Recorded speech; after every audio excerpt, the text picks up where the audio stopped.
Nagmahal ang presyo sang bulak subong nga ginaselebrar ang Valentine's Day. Inibangod kalabanan sa baligya subong nga mga bulak ang imported kag limitado ang supply sang lokal nga mga produkto.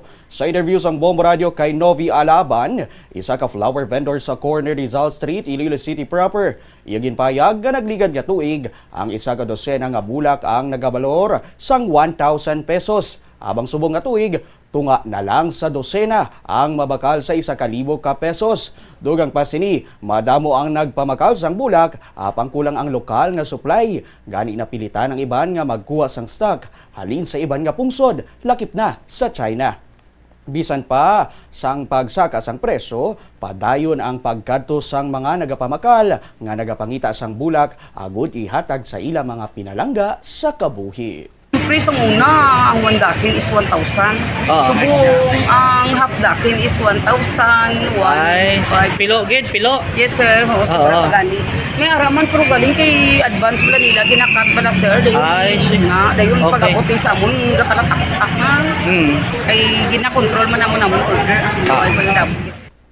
Nabatian ang nanging kabahin sang payag ni Novi Alaban, isa ka flower vendor. Sa piyak nga bahin sa interview naman sang Bombo Radio kay Rodrigo Botiga, isa ka driver. Iyang payag nga ginpili na lamang nila nga magselebrar sa sulod sang ila balay kaupod ang pamilya bangod sa kabudlay sang kabuhi subong. Imbis nga magbakal sang bulak, mas ginpili na lang sini nga bugas ang baklon bilang mas prioridad nga kinahanglanon sa pang-adlaw-adlaw nga tanan. Suno pa sa iyam nga manami man ang makabaton sang bulak, apang mas kinahanglan nila nga magkakaon. Gani bugas na lang ang ginprioridad. Gado mo, wala pundong nga mag-istambay ka nga para maglagaw-lagaw kami mga kabataan, kag ako nga asawa.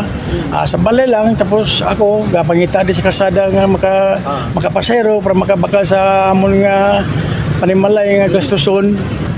Kung sa ako, bugas siguro kay para makatibas di bawas man ko kay adlaw-adlaw daan, pila ako nga bugas nga daan. 130. Para lagson? Oo, palagson. Dason, way labot pa sa mga pichip, mga sudan o mga bakal patubig. Dason, rintuon pa ko sa akong ginadala sang pangita sang kwarta sa dalanon.